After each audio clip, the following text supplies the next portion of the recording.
Good morning, good afternoon, good evening, folks. Michael Zuber, one rental at a time. We are lucky enough to have the best real estate investor in Fresno, California, back with us every other week, Mr. Jason Pritchard. How you doing, sir? I am doing great. Happy Sunday, Zuber. How are you? I'm doing well, man. So we got three exciting topics. The first one is something that I don't know if it's a natural gift, if you've had to work at it, what it is, but this is an important one for most people.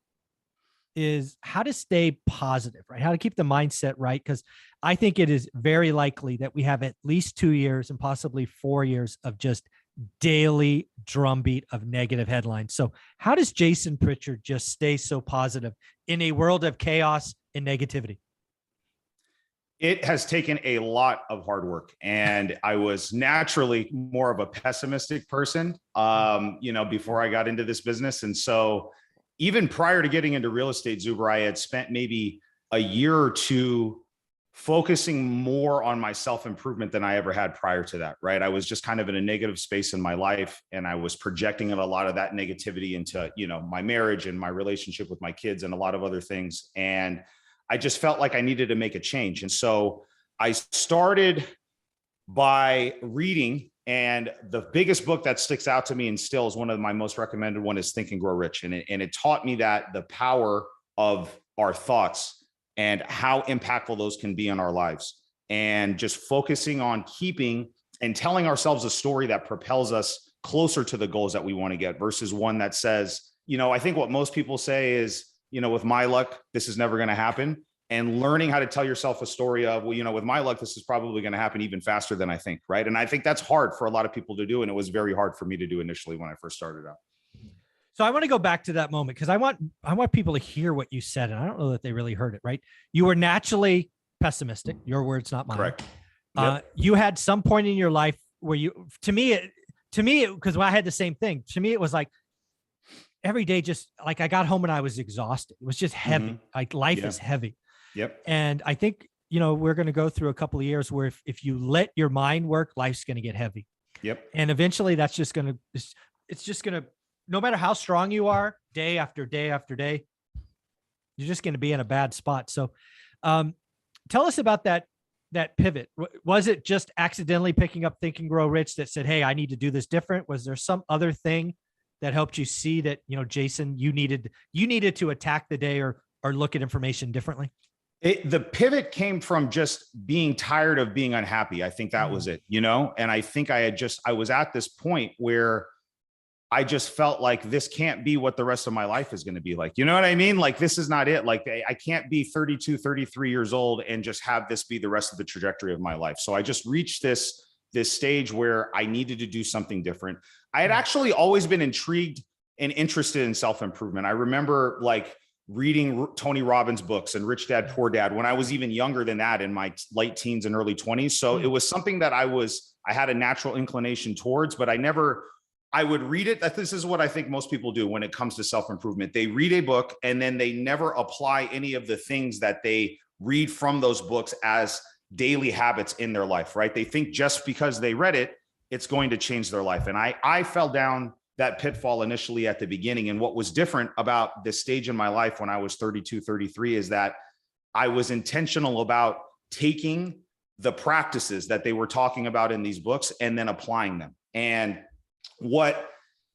here's something that I think people should start doing right away, right? Is they need to start taking an inventory of the negative thoughts and the worry and the fear and the doubt and the anxiety, because I was a very big worrier. I would worry about all kinds of stuff. And I would literally manufacture all of these ideas that what if this happens? And what if the house doesn't sell? And what if it sells for less and we take a loss? And we just literally manufacture these things out of thin air, right? Yeah.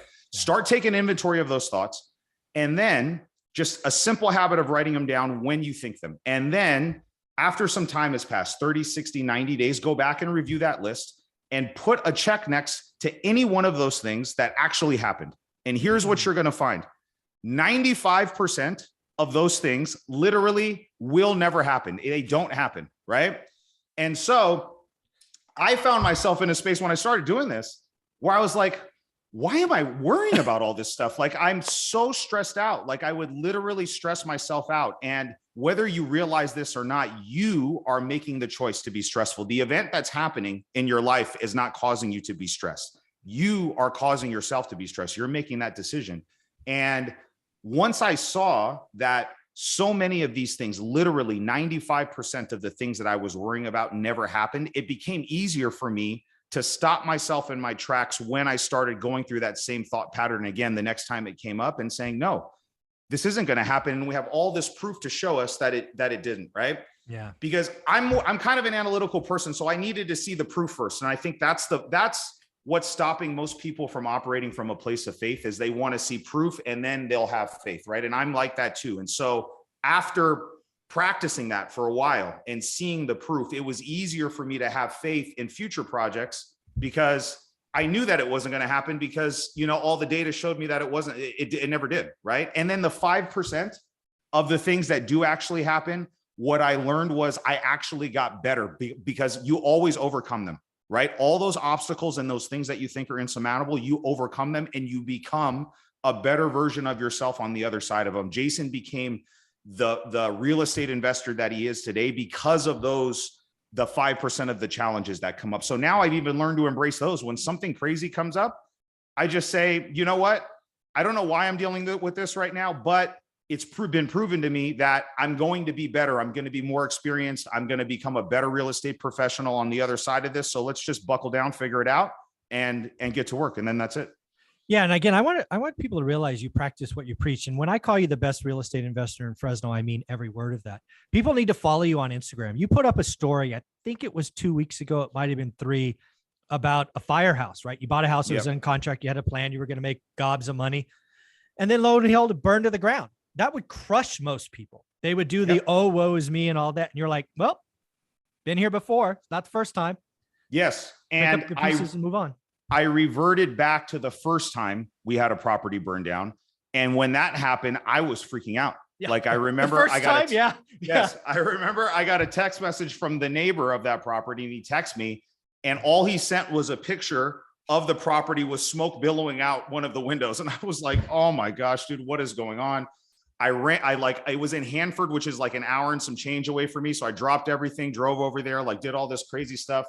And, you know, eventually we worked our way through it. I mean, that's what insurance is for. And that's what all these things that we do are there for, but you don't realize that stuff when it happens. And then the next time it comes around, everything doesn't have to stop. When this happened this couple of weeks ago, when the house burned down, I didn't have to stop my operations. I knew exactly what we're going to do. I picked up the phone, called my insurance agent. We filed a claim.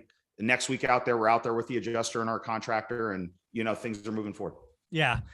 I've had, I think 3 in 22 years, fires.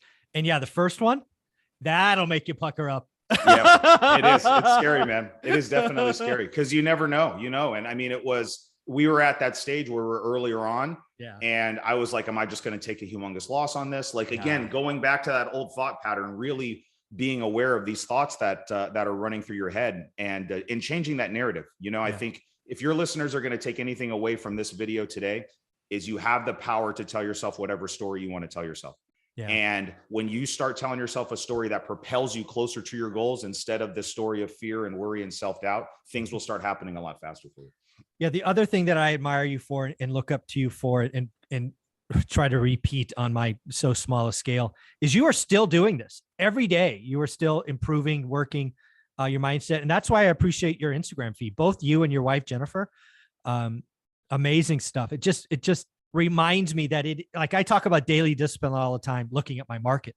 Yep. For you, I think the greatest trait is the mindset, right? It is a daily thing that you're not done. Jason is not done. This is not a pivot years ago, read a few books, everything's better. No, Jason is still doing this every freaking day. It needs to be maintained and work on and improve. Is that fair? It's 100% fair and accurate. And I always equate this to working out. And so if you want to stay physically fit, right? Even if you're great and you have a 1, 2, 3 year run where you're in the gym all the time, your diet's on point, you're doing all your recovery and everything else, you stop that for 6 months, you're immediately going to go back downhill, right? And I feel it almost immediately. If I have 1 or 2 or 3 day stretch where I don't do those daily disciplines, I don't do my affirmations, I don't do my journaling, I don't write my goals down and review them, I don't take time to reflect and meditate and do the visualization exercises, I actually feel, worse. And so I'm very cognizant of that. And I've just committed to that. If this is going to be, if Jason is on this journey of just unlocking his full potential in his life and really just operating with no limiting beliefs, no brakes, no regulators, those daily disciplines of self-improvement and mindset work, they are an integral part. They're non-negotiable for me. So you have to do that. And it doesn't take that much time. I think most people overestimate the amount of time that you need to invest in this. I'm talking about maybe 30 to 60 minutes tops when you're starting. And if I sat down with any of your viewers, if we do an inventory of your schedule, we can find 30 minutes, right? Oh, and it's not 30 minutes away from your family. It's not 30 minutes away from your work. It's not 30 minutes or 60 minutes away from the important things in your life. It's 30 less minutes sitting down and watching Netflix. It's not sleeping in for those extra 30 minutes. It's very easy to find that time. So you're not really giving anything up.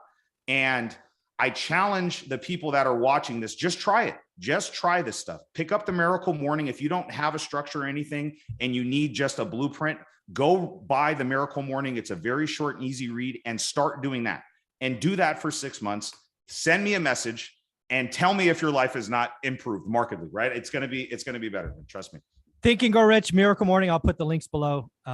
This is just, thank you for giving all this. Again, what is your Instagram feed? Because again, I think people need to follow it. And then lastly, you've recently joined a new brokerage and you're making investments in real estate agents. I think a lot of real estate agents, it's going to be a hard couple of years. I think if you are not on the right team, if you're not watching your mindset, a lot of people are going to be blown out because transactions are going to fall, in my opinion. So if somebody wanted to reach out and say, hey, tell me more about this, how can I get in your world as a real estate agent? What would they do? Easiest thing to do is reach out to me on Instagram. My handle is just my first and last name, Jason Pritchard. I just recently moved over to a brokerage called Real Brokerage. And what I am trying to do is take the things that have literally changed my life over the last 7 years, right? It's number one, identifying the vehicle. And for me, the vehicle is real estate, right? And it's learning how to get in that vehicle and drive it properly. But that vehicle is built on a foundation of mindset and self-improvement. And so you hit it on the head. I think the people that are one-trick ponies in this business, even if you're just an investor or just an agent, or you just have one source of income, one main source, you are setting yourself up for failure, because if the rug gets pulled on you, it's going to be some scary times ahead. And so we are teaching agents exactly how we have found success investing in real estate. I mean, literally the entire blueprint. And it's not just the tactical real estate stuff. It is all of this mindset and foundational self-improvement work that we've been talking about today. It's both of those things. So if you need help and you need coaching and mentorship in that, and you're an agent and you're looking for something new, feel free to reach out to me. Yeah, Jason Pritchard. And if you have the chance, follow his wife, Jen Pritchard, I think is her handle, right? Yep, Mrs. Jen Pritchard on it. Mrs. Jen Pritchard. There you go. Thanks, buddy. Thanks. Mm-hmm.